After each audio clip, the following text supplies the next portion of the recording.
الحمد لله رب العالمين والصلاة والسلام على سيد الأنبياء والمرسلين وعلى آله وأصحابه وأتباعه وأزواجه وذرياته وأهل بيته والناس أجمعين. أما بعد فأعوذ بالله من الشيطان الرجيم. بسم الله الرحمن الرحيم.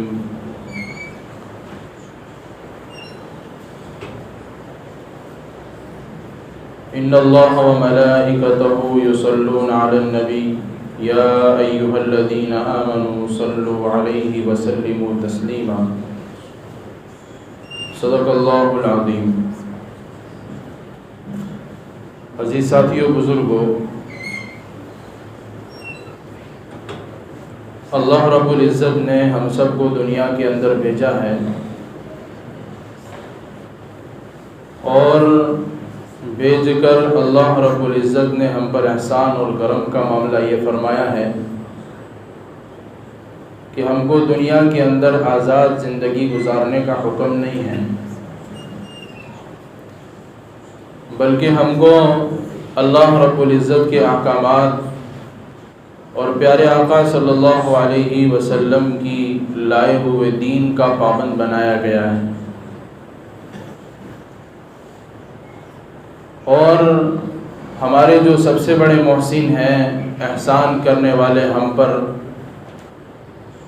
وہ ایک ہی ذات ہے. ہم محسن اپنے باپ کو سمجھتے ہیں، ہم محسن اس انسان کو سمجھتے ہیں جس کے پاس ہم نے علم حاصل کیا، دنیا کی بڑائی حاصل کی. ہم محسن اس آدمی کو ضرور سمجھتے ہیں کہ جس نے ہم کو دنیا کے اعتبار سے ترقی تک پہنچایا اور دنیا کی ہنر اور دنیا کی ساری چیزیں اس نے ہمیں سکھائی.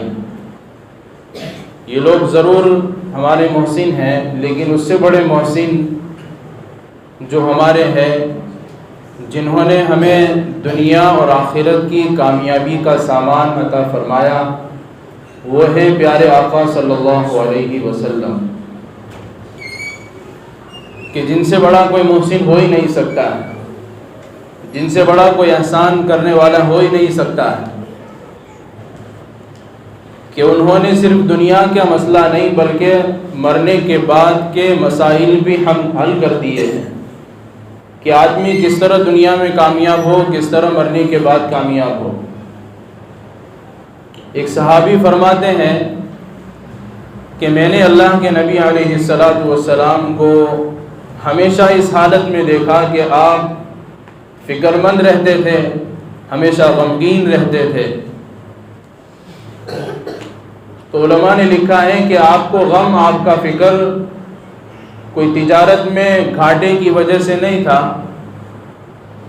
یا کسی مال کی کمی کی وجہ سے نہیں تھا یا دنیاوی کسی اور غرض کی وجہ سے نہیں تھا، بلکہ آپ کا غم، آپ کی فکر آپ کے چہرے پر اس لیے دکھائی دیتی تھی کہ کس طرح لوگ جنت والے راستے پر آ جائیں، کس طرح لوگ جہنم والے راستے سے بچ جائیں. اور آدمی جب سے پیدا ہوتا ہے اس وقت سے لے کر موت تک اللہ کے نبی علیہ السلام کی تعلیمات ہمیں رہنمائی کرتی رہتی ہے. چاہے غمی کا موقع ہو، خوشی کا موقع ہو، موت میت کا موقع ہو، بزنس کا موقع ہو، معاشرت کا موقع ہو، اخلاقیات کا موقع ہو، ہر اعتبار سے پیارے آقا صلی اللہ علیہ وسلم نے ہماری انگلی پکڑ کر ہمیں سیدھا راستہ دکھلایا ہے.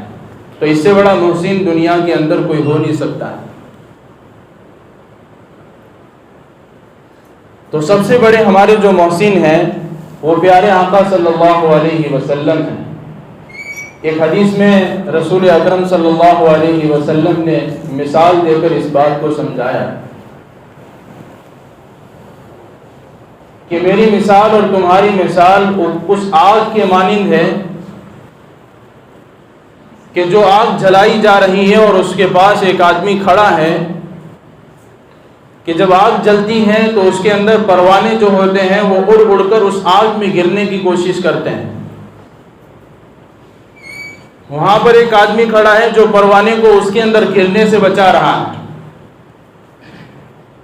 کہ وہ پروانے اس کے اندر گر نہ جائیں اور اس کے اندر جل کر راکھ نہ بن جائیں.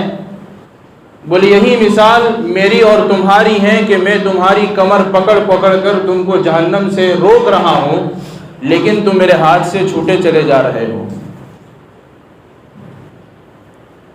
یہ اللہ کے نبی علیہ الصلوۃ والسلام کی اس امت پر رحم اور کرم کا معاملہ ہے کہ اللہ کے نبی علیہ الصلوۃ والسلام نے ہر اعتبار سے ہر موڑ کے اوپر ہماری رہنمائی فرمائی اور آخرت کے سارے سامان ہمارے لیے مہیا کر دیے کہ آدمی اس پر چل کر اور اس کو اختیار کر کے اپنے آپ کو کامیاب بنا سکتا ہے. اور صرف دنیا کی زندگی کی کامیابی نہیں بلکہ آخرت کی زندگی کی کامیابی بھی عطا فرمائی. اور میں نے آپ حضرات کے سامنے جو قرآن کریم کی آیت کریمہ پڑھی ہے کہ جب اتنے بڑے محسن ہمارے وہ ہیں تو کیا ہم ان کے نام آنے کے اوپر درود نہ بھیجیں؟ ہم دنیا کے اندر ایسا معاملہ ہوتا ہے کہ اگر کسی آدمی نے ہمارے ساتھ کوئی اچھا معاملہ کر لیا، ایسا معاملہ کر دیا اس نے ہمارے ساتھ کہ وہ ہمیں ہمیشہ یاد رہتا ہے، ہم ہر مرتبہ اس فکر میں رہتے ہیں کہ کوئی موقع ایسا ہے کہ میں بھی اس کے ساتھ اچھا معاملہ کروں، کیونکہ فلانے وقت میں فلانے دن میں یہ آدمی میرے ساتھ ایسے وقت میں ملا کہ اس سے بہتر آدمی کوئی نہیں تھا. پھر آدمی کوشش کرتا ہے جب بھی اسے دیکھتا ہے تو فوراً وہ بات یاد آتی ہے. جب بھی اس کے پاس ملاقات کے لیے جاتا ہے تو کوشش کرتا ہے کہ اس کو کچھ دیا جائے اور اس کے ساتھ اچھا معاملہ کیا جائے. تو جو محسن ہمیں ملے ہیں اس حالت کے اندر کہ جب اللہ کے نبی علیہ الصلوۃ والسلام دنیا میں آئے تو اس وقت جہالت کا دور تھا. اللہ کے نبی علیہ الصلوۃ والسلام نے لوگوں کو جہالت سے نکالا، گندگیوں سے نکالا اور گمراہی والے راستے سے نکال کر ان کو ہدایت والا راستہ عطا فرمایا. تو اس سے بڑا محسن ہمارے لیے کوئی ہو نہیں سکتا. تو ہم ان کے لیے اتنا نہ کریں کہ درود شریف جب ان کا نام آئے تو پڑھ لیں. اور کمال یہ ہے درود شریف کے اندر کہ یہ درود شریف اللہ کی ایک بہت بڑی عبادت ہے اور کوئی بھی نیک عمل کے اندر اللہ رب العزت کی شرکت نہیں ہے. آپ نماز کو دیکھ لیں کہ نماز آدمی خود پڑھتا ہے، اللہ رب العزت نماز نہیں پڑھتے. روزہ آدمی خود رکھتا ہے، بندہ رکھتا ہے، اللہ رب العزت روزہ نہیں رکھتے. زکوٰۃ آدمی خود دیتا ہے، بندہ دیتا ہے، اللہ رب العزت زکوٰۃ نہیں دیتے. لیکن ایک نیک عمل وہ درود شریف ایسا ہے جس میں اللہ رب العزت بھی شریک ہے.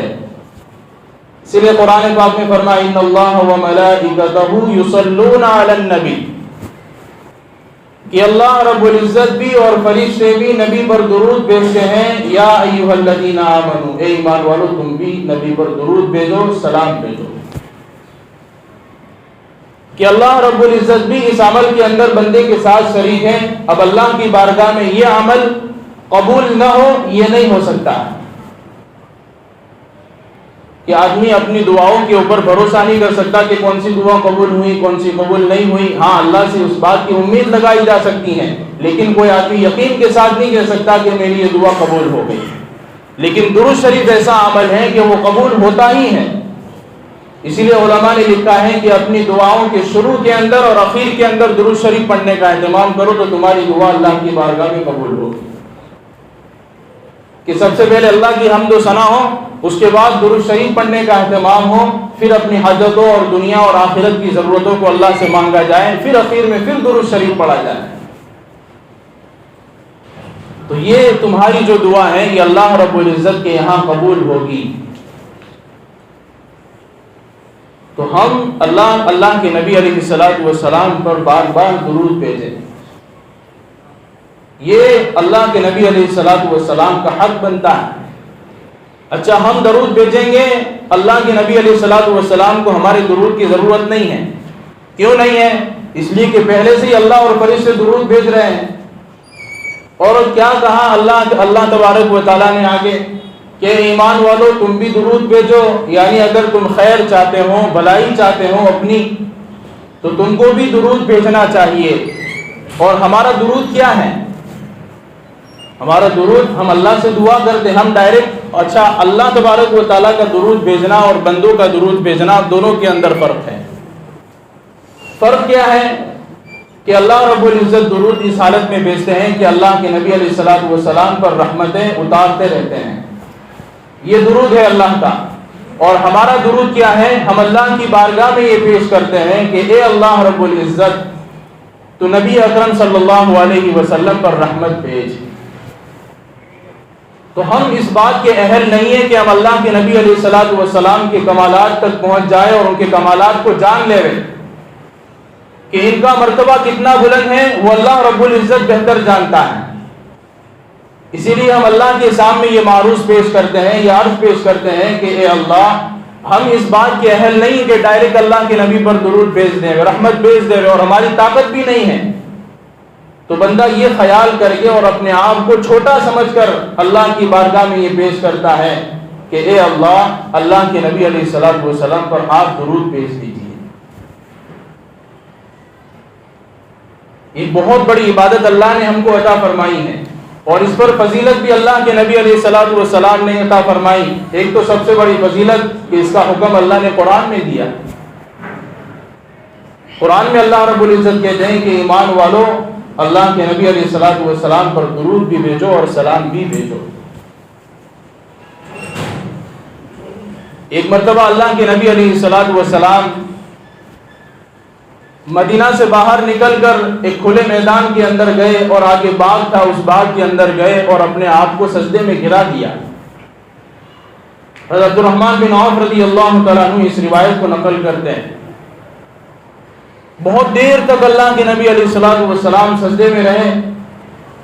حضرت عبدالرحمن بن عوف نے خیال کیا کہ جب اللہ کے نبی علیہ الصلوۃ والسلام سجدے سے اٹھیں گے تو میں بات کروں گا، لیکن اتنا طویل سجدہ کیا، اتنا لمبا سجدہ کیا، حضرت عبدالرحمن بن عوف رضی اللہ تعالیٰ عنہ کہنے لگے کہ اللہ کے نبی علیہ الصلوۃ والسلام کی روح پرواز تو نہیں کر گئی، آپ انتقال فرما تو نہیں گئے؟ پھر کچھ دیر کے بعد اللہ کے نبی علیہ الصلوۃ والسلام اٹھے سجدے سے، آپ کا چہرہ بڑا حشاش اور بشاش تھا، اور آپ کے چہرے کے اوپر مسکراہٹ تھی۔ عبدالرحمن بن عوف رضی اللہ تعالیٰ عنہ اللہ کے نبی علیہ الصلوۃ والسلام کی خدمت میں گئے اور یوں کہا، یا رسول اللہ صلی اللہ علیہ وسلم، آج ہم نے آپ سے ایک ایسا عمل دیکھا کہ اس سے پہلے کبھی نہیں دیکھا، کہ آپ اتنا لمبا سجدہ آپ نے کیا، مجھے تو یہ خیال ہونے لگا تھا کہ کہیں آپ کی روح پرواز تو نہیں کر گئی، آپ انتقال تو نہیں کر گئے۔ تو اللہ کے نبی علیہ الصلوۃ والسلام نے جواب دیا کہ جبرائیل امین آئے تھے میرے پاس، اور انہوں نے اللہ رب العزت کا پیغام سنایا کہ جو مجھ پر ایک مرتبہ درود بھیجتا ہے اللہ اس کے اوپر رحمت بھیجتے ہیں، جو مجھ پر سلام بھیجتا ہے اللہ اس پر سلام بھیجتے ہیں۔ اسی کے شکریہ میں نے یہ سجدہ کیا ہے کہ میری امت کے ساتھ اللہ رب العزت نے یہ معاملہ فرمایا۔ بلکہ دوسری حدیث پاک میں آتا ہے کہ جو اللہ کے نبی علیہ الصلوۃ والسلام پر ایک مرتبہ درود بھیجتا ہے اللہ اس پر 10 رحمتوں کو اس کے اوپر نازل فرماتے ہیں، اور دوسری حدیث پاک میں ہے کہ اس کے 10 گناہ معاف کر دیے جاتے ہیں اور 10 درجات اس کے بلند کر دیے جاتے ہیں۔ تو یہ فضیلتیں اللہ رب العزت نے کس کے لیے رکھی؟ غیروں کے لیے رکھی ہیں؟ نہیں، ہمارا حق بنتا ہے، اور خاص طور پر ان لوگوں کا حق بنتا ہے کہ جو ایمان والے ہیں، جنہوں نے کلمہ پڑھا ہے لا الہ الا اللہ محمد الرسول اللہ، کہ جب تک محمد الرسول اللہ کو کلمے میں شامل نہ کیا جائے آدمی مومن نہیں ہوتا ہے۔ تو ہم نے جب کلمہ پڑھ لیا ہے تو ہم اللہ کے نبی علیہ الصلوۃ والسلام پر درود بھی بھیجیں، اور حدیث پاک میں آتا ہے کہ بہترین درود، سب سے افضل ترین درود وہ ہیں جو ہم نماز کے اندر پڑھتے، جس کو درود ابراہیم کہتے ہیں، اس کو پڑھنے کا اہتمام کیا جائے۔ لیکن جب مجلسوں کے اندر، بات کے اندر جب اللہ کے نبی کا نام آئے تو علماء نے لکھا ہے کہ صلی اللہ علیہ وسلم بھی پڑھے گا تو اس کو یہ فضیلت مل جائے گی۔ بعض لوگ لکھنے کے اندر بھی صاد لام عین میم لکھ لیتے ہیں، کچھ لوگ صاد لکھ لیتے ہیں، اتنا لمبا صلی اللہ علیہ وسلم کون لکھے گا؟ تو یہ بھی غلط ہے۔ کہ آدمی جب اپنی زبان اپنے قلم سے جب کسی چیز کو لکھتا ہے تو جب اللہ کے نبی کا نام آئے تو پورا نام لکھنے کا ہے کہ صلی اللہ علیہ وسلم، اس کے اوپر بھی اللہ رب العزت ثواب دیں گے۔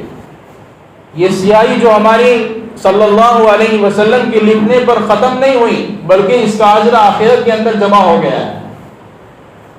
تو بہت سے لوگ یہ کہتے ہیں کہ اختصار، تو ہم جو ہے دوسری چیزوں کے اندر اختصار نہیں کرتے ہیں، ہم اللہ کے نبی علیہ الصلوۃ والسلام کا نام آتا ہے تو اختصار ہم کو سمجھ میں آ جاتا ہے۔ تو اسی لیے ہم اللہ کے نبی علیہ الصلوۃ والسلام پر جو ہے صبح اور شام جو ہے کچھ نہ کچھ درود پڑھنے کا اہتمام کریں، اور جمعہ کے دن پر خاص طور پر کہ اللہ کے نبی علیہ الصلوۃ والسلام کی حدیث ہے کہ جمعہ میں مجھ پر کثرت سے درود بھیجا کرو، کہ اللہ کے نبی علیہ الصلوۃ والسلام پر درود بھیجنا یہ اللہ کے نبی علیہ الصلوۃ والسلام کا ایک بہت بڑا حق ہے کہ آپ نے ہمیں ساری تعلیمات سے نوازا، لیکن ہم نے اللہ کے نبی علیہ الصلوۃ والسلام کو کیا دیا؟ اسی لیے ہم درود پڑھ کر اللہ کے نبی علیہ الصلوۃ والسلام کے پورا حق تو ادا نہیں کر سکتے ہیں، لیکن کچھ اپنا حصہ تو ڈال سکتے ہیں۔ اسی لیے درود پڑھنے کا اہتمام کریں۔ اللہ رب العزت ہمیں کہنے سننے زیادہ عمل کرنے کی توفیق عطا فرمائے۔